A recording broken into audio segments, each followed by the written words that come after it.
friends, my husband and I have an ongoing joke whenever we go grocery shopping.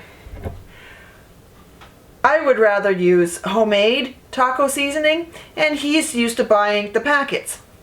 Well, the packets have so many preservatives and chemicals and stuff in them, silica and sodium disodium, blah, blah, blah, blah, all the different ingredients.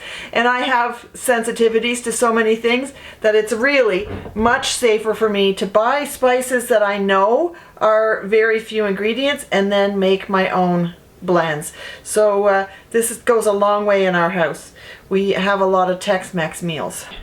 Here in front of me today, I'm going to quickly throw together a taco seasoning.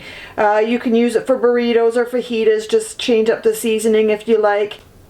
The blends are very similar to each other. Taco seasoning might have more heat to it, and a burrito seasoning might have more mild to it, and fajitas will be something else.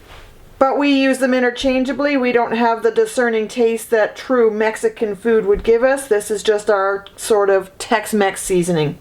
Now for the quantities. I have 2½ tablespoons of chili powder, 1½ tablespoons of paprika, and 2 tablespoons of cumin. In they go. I have 2 teaspoons of oregano. I have a tablespoon of garlic.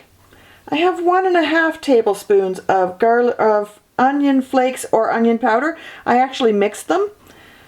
I have ½ teaspoon of cayenne. You can adjust that higher or lower depending on how hot you like this. And I have a teaspoon of salt. The salt acts as a preservative.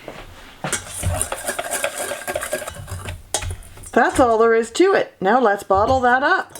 You use about 2½ tablespoons or 7 teaspoons per pound of meat, and this is great with chicken or turkey or beef or whatever you've got.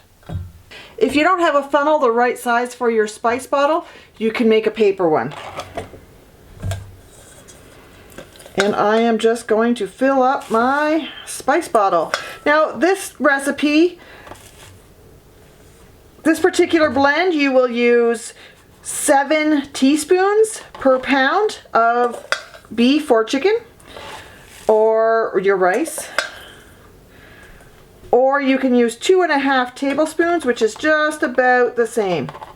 This works up to make about 10 tablespoons of the seasoning, so that would be 5 recipes in one batch.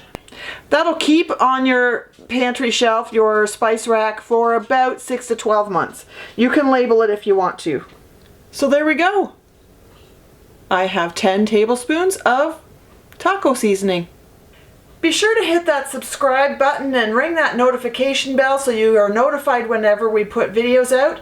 Very soon I'll be participating in a collaboration with a friend, and I'll be using this in the recipe. Thanks for hanging out with me today, guys. I'll see you next time.